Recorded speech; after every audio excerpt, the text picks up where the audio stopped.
সবাইকে নমস্কার। ডেইলি শিলচরে আপনাদের সবাইকে স্বাগতম। বন্ধুরা, আমি প্রত্যেক দিনই আপনাদের জন্য সকালের সব খবরগুলো নিয়ে আসি। আপনারা যারা চ্যানেলে নতুন রয়েছেন আপনারা চ্যানেলটিকে অবশ্যই সাবস্ক্রাইব করে রাখবেন। আমি যখনই পরবর্তী ভিডিও নিয়ে আসবো আপনারা সঙ্গে সঙ্গে আপডেট পেয়ে যাবেন। আমি প্রত্যেক দিনই আপনাদের জন্য সকালের বিশেষ গুরুত্বপূর্ণ সংবাদগুলো নিয়ে আসি। বন্ধুরা, আজকের বিশেষ সংবাদগুলো হলো, আজ বাজেট বিরোধী জোটের উদ্দেশ্যে আর্জি প্রধানমন্ত্রী মোদির। দলের লড়াই শেষ, ভাবুন দেশের কথা। দলের হয়ে অনেক লড়াই করেছেন, এবার সকলে দেশের কথা ভাবুন। দলীয় রাজনীতির ঊর্ধ্বে উঠে দেশের জন্য নিজেদের সমর্পণ করুন। সোমবার বাজেট অধিবেশন শুরুর আগে বিরোধী সাংসদদের উদ্দেশ্যে এমনই বার্তা দিলেন প্রধানমন্ত্রী নরেন্দ্র মোদী। গত দুবারের তুলনায় এবার সংসদে শক্তি বেড়েছে বিরোধীদের, তাই বাজেট অধিবেশন ঘিরে সংসদ উত্তাল হওয়ার আগে যথেষ্ট সম্ভাবনা আছে বলে ওয়াকিবহাল মহল মনে করছে। মঙ্গলবার তৃতীয় মোদী সরকারের প্রথম পূর্ণাঙ্গ বাজেট পেশ করতে চলেছেন কেন্দ্রীয় অর্থমন্ত্রী নির্মলা সীতারামন। তার আগে সোমবার সংসদে প্রবেশের মুহূর্তে প্রধানমন্ত্রী বলেন, রাজনৈতিক লড়াই অনেক হয়েছে, মানুষ তাদের রায় জানিয়ে দিয়েছে। গত 60 বছরে এই প্রথম কোনো সরকার টানা 3 বার ক্ষমতায় এসে বাজেট পেশ করতে চলেছে। এতদিন যে মোদির গ্যারান্টির কথা বলেছি, সে প্রতিশ্রুতি পূরণ করবে এবারের বাজেটে। তাই সবার উদ্দেশ্যে একটা কথাই বলবো, গত জানুয়ারি মাস থেকে আমরা অনেক লড়াই করেছি, তবে এখন সব শেষ হয়েছে। দেশের স্বার্থে গৌরবময় সংসদকে সবাই ঠিকভাবে ব্যবহার করুন, যাতে 4.5 বছর পরে আবার নতুন করে রাজনৈতিক লড়াইয়ে ফিরতে পারেন। তার আগে দেশের যুব সমাজ ও কৃষকদের উন্নতির জন্য চেষ্টা করুন। গত মাসে লোকসভার স্পিকার নির্বাচনের পর জবাবি ভাষণ দেওয়ার সময় বারবার বাধ্যপ্রাপ্ত হয়েছিলেন প্রধানমন্ত্রী। মোদী যখন বক্তব্য রাখছিলেন তখন সারাক্ষণ বিরোধী সাংসদরা চিৎকার করেছিলেন।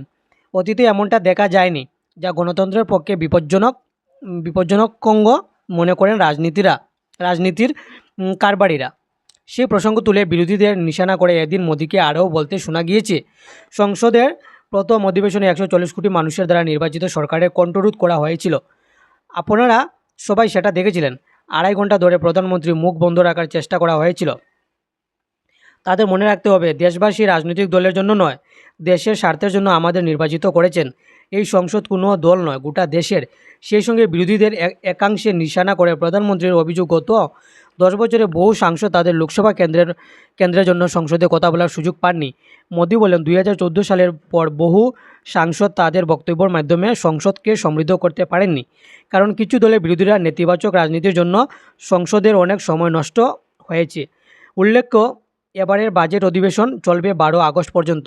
প্রধানমন্ত্রীর এদিনের আর্জিতে বিরোধীরা কতটা সাড়া দেন সেটাই দেখার।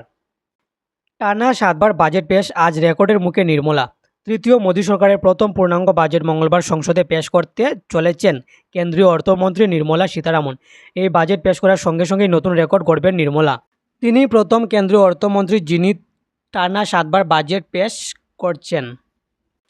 সরকারি কর্মীরাও যোগ দেবেন আরএসএসে। সরকারি কর্মীদের যোগদান সম্পর্কিত বিগত 58 বছরের নিষেধাজ্ঞা প্রত্যাহার করল কেন্দ্র।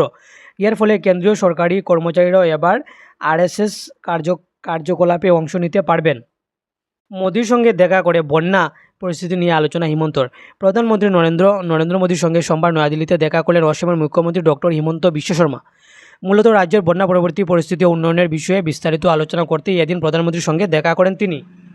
এরপরই সামাজিক মাধ্যমে এই কথা জানিয়ে তিনি লিখেছেন, আজকে প্রধানমন্ত্রী নরেন্দ্র মোদীর আশীর্বাদ ও মার্গদর্শনের জন্য একবার দেখা করেছি।